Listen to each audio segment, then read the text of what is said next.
ఏడు అడుగులు కలిసి నడిచాము అప్పుడు అంతిమ యాత్రలో వెళుతున్నామిప్పుడు అగ్నిహోత్రము చుట్టూ తిరిగాము అప్పుడు నీ స్థితిని చూసి ఏడుస్తున్నా ఇప్పుడు నీ స్థితిని చూసి ఏడుస్తున్నా ఇప్పుడు నీ స్థితిని చూసి ఏడుస్తున్నా ఇప్పుడు నువ్వు పెట్టిన పట్టు తుడిపేస్తా ఉన్నారు నువ్వు కట్టిన తాలి తీసేస్తా ఉన్నారు నా చేతి గాజులు పగలగొట్టుతుండ్రు నా కాలు మెట్టెళ్ళు తీసేస్తా ఉన్నారు నా కాలు మెట్టెళ్ళు తీసేస్తా ఉన్నారు నా కాలు మెట్టెలు తీసేస్తా ఉన్నారు కాలిన కట్టల్లా నీ గురుతులు నా గుండెల్లో మంటలు సల్లారవు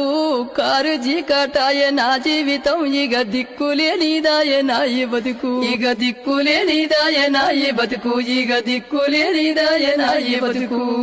ఏడు అడుగులు కలిసి నడిచాము అప్పుడు అంతిమ యాత్రలో వెళుతున్నామిప్పుడు అగ్నిహోత్రము చుట్టూ తిరిగాము అప్పుడు నీ స్థితిని చూసి ఏడుస్తున్నా ఇప్పుడు నీ స్థితిని చూసి ఏడుస్తున్నా ఇప్పుడు నీ స్థితిని చూసి ఏడుస్తున్నా ఇప్పుడు నువ్వు పెట్టిన